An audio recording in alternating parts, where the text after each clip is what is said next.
గూఢచార సంస్థలో చిన్న ఉద్యోగిగా కెరీర్ను మొదలుపెట్టాడు. చూస్తూ ఉండగానే కేజీబీకి అధిపతి అయ్యాడు. 2.5 దశాబ్దాలుగా తిరుగులేని రారాజుగా వెలుగుతున్నాడు. పైకి చిరునవ్వు చిందిస్తూ లోలోన సప్త సముద్రాల ఘోషను దాచుకున్నాడు. తన మనసులో ఉన్నది ఎవ్వరికీ తెలియనివ్వడు. ఎదుటివారి మనసులోని ఆలోచనలను అరక్షణంలో పట్టేస్తాడు. 7-10 వయస్సులోనూ యంగ్ తరంగ్లా మెరిసిపోతున్నాడు. యుద్ధ వ్యూహాల్లోనూ చదరంగపుట్టు ఎత్తుల్లోనూ ఆరితేరిన దిట్ట. ఒక్కసారి కమిట్ అయ్యాడంటే తన మాట తానే వినని జగమొండి. అమెరికా, నాటో దేశాలని ఓవైపు, నేనొక్కడినే ఓవైపు అంటున్న ఉక్కు పిడుగు. ఇన్ని రకాలుగా చెప్పటం దేనికి? ఒక్క ముక్కలో చెప్పాలంటే అతనే వ్లాదిమిర్ పుతిన్. స్నేహమైనా యుద్ధమైనా తగ్గేదేలే అనే పుతిన్ జీవితంలో మలుపులేంటి, గెలుపులేంటి, ఆ రెండింటి వెనుక దాగిన రహస్యాలేంటి? దీనిపైనే ఇవాల్టి మ్యాగజైన్ స్టోరీ. World leaders. ఈ పేరు చెప్పగానే ట్రంప్ నుంచి జిన్పింగ్ దాకా టకా కొందరు మన కళ్ళ ముందు మెదులుతారు. వీరందరిలో పుతిన్ ప్రత్యేకం. సాధారణంగా నాయకులు ప్రజల ముందు తాము తెరిచిన పుస్తకంలా ఉండటానికి ప్రయత్నిస్తారు. ఎందుకంటే ప్రజలు ఆ లీడర్ని మావాడనుకోవాలి. కానీ పుతిన్ శైలి మాత్రం అందుకు పూర్తిగా భిన్నం. రహస్యం అన్నది అతని తొలి ఉద్యోగంలో మాత్రమే కాదు, రాజకీయాల్లో, పాలనలో, నిర్ణయాల్లో, నడకలో, నడతలో అన్నింటిలోనూ భాగమైపోయింది. ప్రశాంతంగా ఉన్నప్పుడు ఎలా ఉంటాడో, సంతోషంగా ఉన్నప్పుడు అలానే ఉంటాడు. యుద్ధ గర్జన చేసినప్పుడు అలానే ఉంటాడు. ఎదుటి వాళ్ళు అతని భావోద్వేగాలను అంచనా వేయలేరు. శత్రువు ఎంత బలవంతుడైనా అతని నాయకత్వాన్ని లొంగదీసుకోలేరు. రష్యా అధ్యక్షుడు పుతిన్ భారత్ పర్యటన నేపథ్యంలో పుతిన్ మీద దేశవ్యాప్తంగా ఆసక్తి పెరిగింది. పుతిన్ వ్యవహార శైలిపై జోరుగా చర్చ కూడా సాగుతోంది. అయితే కేవలం ఈ పర్యటన వల్లే ఇదంతా జరగటం లేదు. తొలి నుంచి పుతిన్ భారతీయుల చర్చల్లో వినిపిస్తూనే ఉన్నారు. ఎందుకంటే రష్యా భారత్కి అంత నమ్మదగ్గ మిత్రదేశం కాబట్టి. వ్లాదిమిర్ పుతిన్ అనగానే ఇప్పుడు ప్రపంచ ప్రజలకు వెంటనే గుర్తొచ్చేది ఉక్రెయిన్ యుద్ధం. వ్లాదిమిర్ పుతిన్ అనగానే ఇప్పుడు ప్రపంచ ప్రజలకు వెంటనే గుర్తొచ్చేది అమెరికాతో ఢీ అంటే ఢీ అనటం. ట్రంప్ తెంపరితనాన్ని ఏమాత్రం పట్టించుకోకుండా, ట్రంప్ ఆగ్రహానికి ఏమాత్రం విలువివ్వకుండా, ట్రంప్ ఆంక్షలను అస్సలు లెక్క చేయకుండా తాను అనుకున్నది అనుకున్నట్లుగా చేసుకుపోతున్నారు పుతిన్. రష్యా గూఢచార సంస్థ కేజీబీ నుంచి పుతిన్ అసలు జీవితం మొదలైంది. అయితే న్యాయశాస్త్రం చదివిన పుతిన్ అనుకోకుండా గూఢచారి కాలేదు. గూఢచారి కావటం కోసమే కావాలని లా కోర్స్ చేశారు. సో అర్థమైందిగా, నిఘా, రహస్యం, లక్ష్య సాధన, ఈ 3 విషయాల్లో తొలి నుంచి పుతిన్ అత్యంత స్పష్టంగా ఉండేవారు. పుతిన్ వ్యక్తిత్వం అర్థం కావాలంటే ఇదిగో ఓసారి ఆయన వాకింగ్ స్టైల్ చూడండి. స్టైల్గా ఉంది కదా. 7-10 వయస్సు దాటిన ఆ నడకలో ఎక్కడ తడబాటు, వయోభారం కనిపించడం లేదు కదా. సరే కానీ ఇంకాస్త నిశితంగా పుతిన్ వాకింగ్ స్టైల్ ని గమనించండి. సాధారణంగా అందరూ నడిచే తీరుకి, పుతిన్ నడక తీరుకి తేడాని గమనించారుగా. నడిచేటప్పుడు ఎడమ చేతిని మాత్రమే కదిలిస్తారు పుతిన్, కుడి చేయిని కదిలించరు. Putin walking style fashion world attention ని కూడా గెయిన్ చేసింది. ఇంకేముంది, పుతిన్ వాకింగ్ స్టైల్ కి ఆల్ఫా మెల్ స్టైల్ అని ఓ పేరు కూడా పెట్టేశారు. అదంతా ఓకే, కానీ ఇంతకీ ఎడమ చేతిని మాత్రమే కదిలిస్తూ పుతిన్ ఎందుకు నడుస్తారు? అగ్రరాజ్యాల్లో ఒకటైన రష్యా అధ్యక్షుడు పుతిన్, అందరి చూపు ఆయన మీద ఉంటుంది. మరి అలా ఎందుకు నడుస్తున్నారు? ఎందుకంటే పుతిన్ రష్యా గూఢచారి సంస్థ కేజీబీలో సీక్రెట్ ఏజెంట్ గా పనిచేశారు. జర్మనీతో పాటు అనేక దేశాల్లో రహస్య కార్యకలాపాలను నిర్వహించారు. ఆ సమయంలో శత్రువులు ఎప్పుడు దాడి చేసినా క్షణాల్లో ఎదురుదాడి చేయడానికి వీలుగా తన కుడి చేతిని పుతిన్ సిద్ధంగా ఉంచేవారట. సీక్రెట్ ఏజెంట్ నుంచి రష్యా అధినేత దాకా ఎదిగారు. దశాబ్దాల కాలం గడిచిపోయింది. అయినా పుతిన్ వాకింగ్ స్టైల్లో శత్రువు దాడి చేస్తే క్షణాల్లో స్పందించాలన్న అప్రమత్తత మాత్రం పోలేదు. పుతిన్ జీవితంలో రహస్యాలకు ఎంతటి ప్రాధాన్యత ఉందో చెప్పటానికి ఆయన వాకింగ్ స్టైల్ ని ఉదాహరణగా చెప్తుంటారు పరిశీలకులు. పుతిన్ లైఫ్ లో రహస్యాలకు స్థానం ఎక్కువ. అలాంటప్పుడు ఆయన పర్యటనల్లో మాత్రం సీక్రెట్స్ ఎందుకుండవు? చాలానే ఉంటాయి. రష్యా అధ్యక్షుడి విదేశీ పర్యటనల్లో స్పెషల్ హైలైట్ ఆయన ప్రయాణించే కారు ఆర్ఎస్ సెనెట్. ఇది సాదాసీదా వాహనం కాదు, చక్రాలపై కదిలే కోటగా దీన్ని పిలుస్తారు. అత్యాధునిక రక్షణ వ్యవస్థలు, అల్ట్రా లగ్జరీ సదుపాయాలు ఇందులో ఉంటాయి. ఎలాంటి పెను దాడినైనా తట్టుకొని నిలిచే సామర్థ్యం ఈ కారు సొంతం. వెనువెంటనే ప్రతిదాడి చేసేందుకు అనువుగా ఇందులో అనేక అత్యాధునిక ఆయుధాలు ఉన్నాయి. ఇది అన్ని విధాలా శత్రు దుర్భేద్యం. Fully bullet proof. క్షిపణి, డ్రోన్ దాడులు, అగ్ని ప్రమాదాలను తట్టుకోగలదు. రసాయన, గ్యాస్ దాడుల నుంచి రక్షించగలదు. అత్యవసర సమయాల్లో ఆక్సిజన్ను సరఫరా చేసే సదుపాయం కారులో ఉంటుంది. రష్యాకు చెందిన ఎన్ఏఎంఐ ఇన్స్టిట్యూట్, ఆర్ఎస్ మోటార్స్ ఈ లిమోజిన్ ను డిజైన్ చేశాయి. ఇది 2018లో పుతిన్ కాన్వాయ్లోకి చేరింది. రష్యన్ రోల్స్ రాయ్స్ గా దీనికి పేరు. ఆర్ఎస్ సంస్థ ఏడాదికి 120 కార్లు మాత్రమే తయారు చేస్తుంది. అయితే ఇవేవి పుతిన్ కారుకు సరితూగవు. ఆయన వాడే కారు ఫుల్లీ కస్టమైజ్డ్. ఈ స్పెసిఫికేషన్స్ సాధారణ పౌరులకు అందుబాటులో ఉండవు. ఇటీవల చైనాలో షాంఘై సహకార శిఖరాగ్ర సదస్సు సందర్భంగా ఈ కారులోనే పుతిన్తో కలిసి విహరించారు ప్రధాని మోదీ. ఇప్పుడు పుతిన్ పర్యటన సందర్భంగా ప్రత్యేక విమానంలో ఢిల్లీకి తీసుకొచ్చారు. ఆర్ఎస్ సెనెట్ ప్యానెల్ మొత్తం టైటానియంతో డిజైన్ చేశారు. గ్రెనేడ్స్ దాడిని కూడా తట్టుకుంటుంది. విండోస్ చాలా మందంగా మల్టీ లేయర్ స్లాబ్స్ గా డిజైన్ చేశారు. 4 టైర్లు బుల్లెట్ ప్రూఫ్.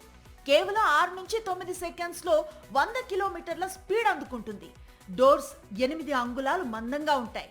డోర్ లాక్ చేసిన తర్వాత ఎవరైనా అనుమతి లేకుండా తీయటానికి ప్రయత్నిస్తే డోర్ హ్యాండిల్ కి కరెంటు సప్లై చేసే మెకానిజం ఆర్ఎస్ సెనెట్ లో ఉంటుంది. Chemical, biological, radioactive attacks ని ఎవరైనా ప్లాన్ చేసినా ఆ విషవాయువులు కారు క్యాబిన్ లోకి వెళ్లేసరికి military grade filtration system clean చేసేస్తుంది. కారు బయట ఈ తరహా అటాక్స్ జరిగినా ఎన్క్రిప్టెడ్ కమ్యూనికేషన్ శాటిలైట్ కి వెళ్తుంది. వెంటనే సెక్యూర్ రేడియో నుంచి సమాచారం క్రెమ్లిన్ కి, అలానే రష్యా మిలిటరీ కమాండ్ కి వెళ్లిపోతుంది. ఇలా చెప్పుకుంటూ పోతే 1 కాదు 2 కాదు, ఆర్ఎస్ సెనాట్ లో ఉండగా వ్లాదిమిర్ పుతిన్ ని ఎవరూ టచ్ కూడా చేయలేరు. పుతిన్ సెక్యూరిటీ ఎంత అలర్ట్ గా ఉంటుందంటే విదేశాల్లో పర్యటించేటప్పుడు పుతిన్ ని జాగ్రత్తగా చూసుకోవటం మాత్రమే కాదు, పుతిన్ మలాన్ని కూడా జాగ్రత్త పరుస్తారు. వినటానికి విచిత్రంగా ఉన్నా ఇది నిజం. పుతిన్ విదేశాల్లో పర్యటిస్తున్నప్పుడు ఆయన మలాన్ని భద్రతా సిబ్బంది ప్రత్యేక పూప్ సూట్ కేసులో సేకరిస్తారు. దాన్ని భద్రంగా రష్యాకు తరలిస్తారు. అధ్యక్షుడి ఆరోగ్య పరిస్థితిని విదేశీ నిఘా సంస్థలు విశ్లేషించకుండా నివారించేందుకు ఇలా చేస్తారు. పుతిన్ కు రక్షణగా బాడీగార్డులు అనుక్షణం ఉంటారు. పుతిన్ కు బాడీగార్డులను చాలా జాగ్రత్తగా ఎంపిక చేస్తారు. ఇందుకోసం అనేక పరీక్షలు నిర్వహిస్తారు. వారి ఎత్తు 5.8 నుంచి 6.2 అడుగుల మధ్య, బరువు 75 నుంచి 90 కిలోల మధ్య ఉండాలి. విదేశీ భాషలు మాట్లాడగలగాలి. ఎంపికైన వారికి కఠోర శిక్షణ ఇస్తారు. 35 ఏళ్ల వయసులోనే వారు రిటైర్ అవ్వాల్సి ఉంటుంది. పుతిన్ కు ఎక్కువ చేరువుగా వస్తే ఎంతటి ఉన్నత స్థాయి నేతలనైనా సరే వారు అడ్డుకుంటుంటారు. పుతిన్ వెంట ఎప్పుడూ న్యూక్లియర్ బ్రీఫ్ కేస్ ఉంటుంది. దాన్ని రష్యన్ లాంగ్వేజ్ లో చెగెట్ అంటారు. అణ్వాయుధాలను ఉపయోగించాలన్న ఆదేశాన్ని పంపటానికి, అణుదాడిని ధృవీకరించడానికి పుతిన్ వెంటే ఇదెల్లప్పుడూ ఉంటుంది. అణ్వాయుధాలు ఉపయోగించేందుకు అవసరమైన కమాండ్ మరియు కంట్రోల్ సిస్టమ్ ఇందులో ఉంటాయి. రష్యా అణు ఆదేశ వ్యవస్థలో చెగెట్ ఒక భాగం. దీన్ని ఉపయోగించే అధికారం అధ్యక్షుడికి మాత్రమే ఉంటుంది. ఇలా చెప్పుకుంటూ పోతే 1 కాదు 2 కాదు, వ్లాదిమిర్ పుతిన్ భద్రత అత్యంత కట్టుదిట్టంగా అనేక రహస్య ఏర్పాట్లతో నిండుంటుంది. 2.5 దశాబ్దాలుగా వ్లాదిమిర్ పుతిన్ రష్యాని ఏలుతున్నారు. 25 ఏళ్ల కాలం అంటే చిన్న విషయం కాదు. ఈ సమయంలో ఆస్ట్రేలియా 8 మంది ప్రధానులను చూసింది. అమెరికాలో 5 అధ్యక్షులు మారారు. బ్రిటన్లో 7 వేరువేరు ప్రధానులు వచ్చారు. భారత్ 3 ప్రధానులను చూసింది. 200 ఏళ్ల సుదీర్ఘ కాలంలో రష్యాని అత్యధికంగా పాలించింది జోసెఫ్ స్టాలిన్. 29 ఏళ్లు స్టాలిన్ అధికారంలో ఉన్నారు. 2024లో మరోసారి విజయం సాధించిన పుతిన్ పూర్తి కాలం పదవిలో కొనసాగితే స్టాలిన్ రికార్డుని అధిగమిస్తారు. రష్యాని అత్యధిక కాలం పాలించిన నాయకుడిగా చరిత్రను సృష్టిస్తారు.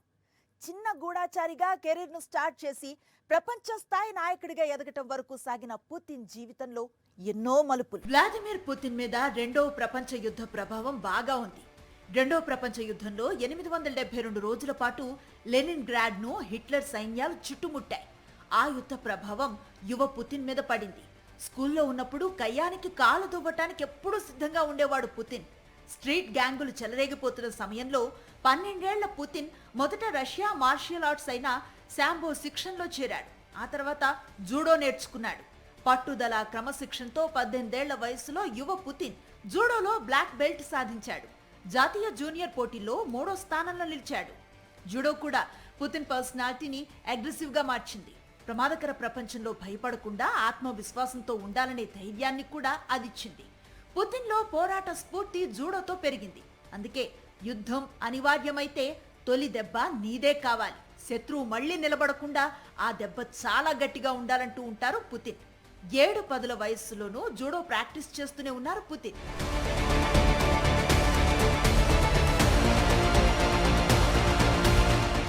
1968లో లెనిన్గ్రాడ్లో ఉన్న కేజీబీ మెయిన్ ఆఫీస్కు వెళ్లాడు యువ పుతిన్. నిజానికి అటువైపు వెళ్లటానికి చాలా మంది జంకేవారు. ఎందుకంటే స్టాలిన్ పాలనలో ఎంతో మందిని కేజీబీ ఆఫీస్లో విచారించి అట్నుంచటే బలవంతంగా వెట్టి చాకిరీ చేయించే గులాగ్ లేబర్ క్యాంప్స్ కి పంపేవాళ్లు. అయితే పుతిన్ మాత్రం కావాలనే వెళ్లాడు. నేను కేజీబీలో చేరాలంటే ఏం చేయాలని ఆఫీస్లో ఉన్నవారిని అడిగాడు. మిలిటరీ సర్వీస్ చేయాలి, లేకపోతే డిగ్రీ అయినా ఉండాలని అటు నుంచి సమాధానం రావడంతో కేజీబీలో చేరటానికి లా పట్టా సాధించాడు పుతిన్. కేజీబీలో జాయిన్ అయ్యాడు.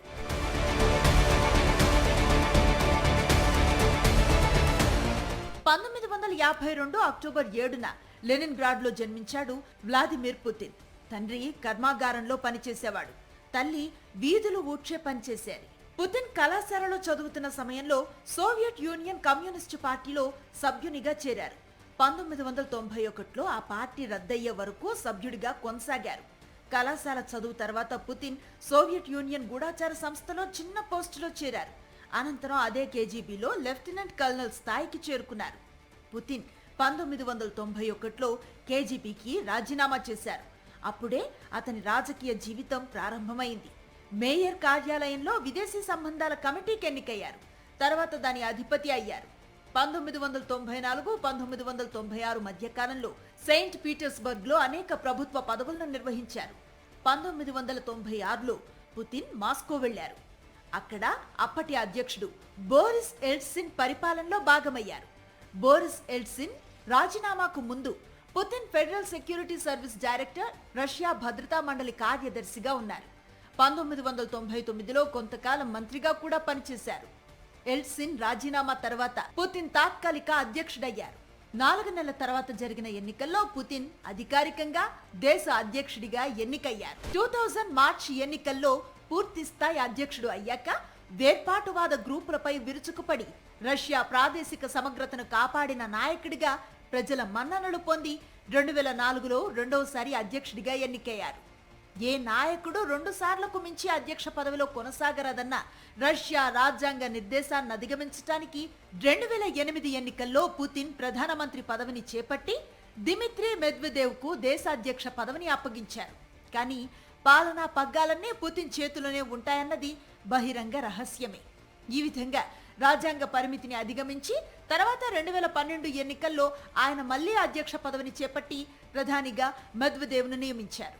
2014లో యుక్రెయిన్పై సైనిక చర్యను చేపట్టి క్రిమియాను జనవాక్య సేకరణ సాకుతో రష్యాలో కలిపేసుకున్నారు. ఎదురు లేని విజేతగా ప్రజల ముందుకెళ్లి 2018 ఎన్నికల్లో మళ్లీ పెద్ద మెజారిటీతో గెలిచారు. 2024లోనూ తిరుగులేని విజయాన్ని సాధించారు. అధ్యక్షుడిగా ఈ పర్యాయం కూడా పుతిన్ పూర్తి చేస్తే రష్యాని ఎక్కువ కాలం పాలించిన అధ్యక్షుడిగా స్టాలిన్ రికార్డుని బ్రేక్ చేస్తారు. అంతా నా ఇష్టం అనటం అమెరికా అధ్యక్షులకు అలవాటే. ట్రంప్ కూడా అదే అంటున్నారు, కాకపోతే ఇంకాస్త బిగ్గరగా. ప్రపంచ దేశాలు ఎలా ఉండాలో కూడా అంతా నా ఇష్టమే అన్నది ట్రంప్ పంతం.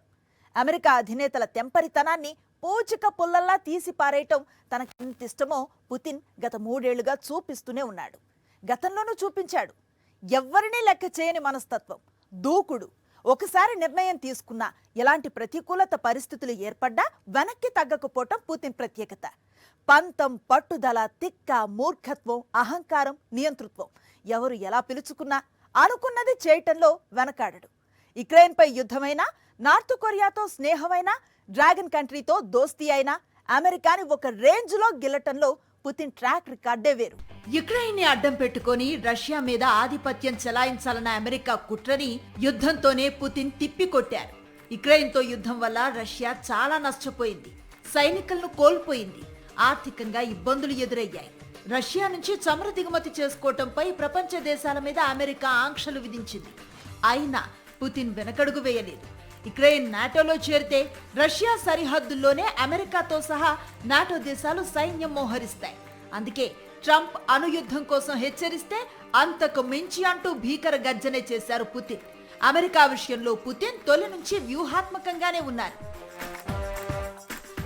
అందుకే తాను రష్యా అధ్యక్షుడు అయిన 2000 సంవత్సరంలోనే నార్త్ కొరియా పర్యటన చేసి ప్యాంగ్యాంగ్ ను సందర్శించారు. కిమ్ తండ్రి కిమ్ జోంగ్ ఇల్ తో సమావేశమయ్యారు. ఇరు దేశాల నేతలు ద్వైపాక్షిక సహకారం, పరస్పర సహాయాన్ని వివరించే రుస్సో కొరియా జాయింట్ డిక్లరేషన్ ను ఆమోదించారు. దురాక్రమణ లేదా ప్రమాదం సంభవించినప్పుడు ఇరు దేశాలు తక్షణమే పరస్పరం సంప్రదించుకోవాలని, సైనిక సహకారం చేసుకోవాలన్న ఒప్పందం నాడే జరిగింది. ఆ తర్వాత యుక్రెయిన్ తో యుద్ధ సమయంలో 2024లో మరోసారి నార్త్ కొరియాలో పర్యటించిన పుతిన్ అమెరికా విషయంలో తన వ్యూహమేంటో చెప్పకనే చెప్పారు. కిమ్ తండ్రి కిమ్ జోంగ్ ఇల్ తో చేసుకున్న ఒప్పందాన్ని 2024 పర్యటనలో మరోసారి కిమ్ తో చేసుకున్నారు పుతిన్. అమెరికాని ఎదుర్కోవాల్సి వస్తే నార్త్ కొరియాతో పాటు అమెరికా శత్రు దేశాలను ఒక తాటిపైకి తెచ్చే విషయంలో వెనక్కు తగ్గేదే లేదని తేల్చి చెప్పారు. యుక్రెయిన్ తో యుద్ధం విషయంలో అమెరికా వెనకడుగు వేసిందే కానీ పుతిన్ మాత్రం ఎక్కడా తగ్గేదేలే అని తెగేసి చెప్పారు. యుక్రెయిన్ తో యుద్ధం మొదలైన తర్వాత తొలిసారి భారత పర్యటనకు వచ్చారు రష్యా అధ్యక్షుడు వ్లాదిమిర్ పుతిన్. 2 రోజుల భారత్ పర్యటన ఇది. భారత్ రష్యా వార్షిక సదస్సులో ఆయన పాల్గొంటారు. అలాగే ప్రధాని నరేంద్ర మోదీతో ద్వైపాక్షిక చర్చలు జరుపుతారు. వాణిజ్యం, రక్షణ రంగాల్లో పలు ఒప్పందాలకు శ్రీకారం చుట్టనున్నారు. ఇందులో S-400 క్షిపణి వ్యవస్థలకు సంబంధించిన డీల్ కూడా ఉంది. పుతిన్ పర్యటనలో భాగంగా కీలకమైన పౌర అణు సహకార ఒప్పందంపై భారత్, రష్యా సంతకాలు చేయనున్నాయి. అవినీతి దగ్గర నుంచి మొదలు పెడితే అనేక నియంతృత్వం, యుద్ధ పిపాసి దాకా అనేక కోణాల్లో పుతిన్ విమర్శలను ఎదుర్కొన్నారు. ఆరోపణలను ఫేస్ చేశారు. కానీ ఇన్నాళ్లలో ఎప్పుడు వాటికి వివరణలు ఇవ్వటానికి ప్రాధాన్యతనివ్వలేదు. తాను ఏం చేయాలనుకున్నానో, రష్యాకి ఏం అవసరమో అది చేస్తూనే వచ్చారు. స్నేహమైన, యుద్ధమైన మొండిగా ముందుకు వెళ్లటమే తన పంథా అని దశాబ్దాలుగా చాటుతూ వస్తున్నారు. ఇది వాల్ట్ మ్యాగజైన్ స్టోరీ. మరో ఇంట్రెస్టింగ్ టాపిక్ తో మళ్ళీ కలుద్దాం. అంతవరకు స్టే ట్యూన్ టు సాక్షి.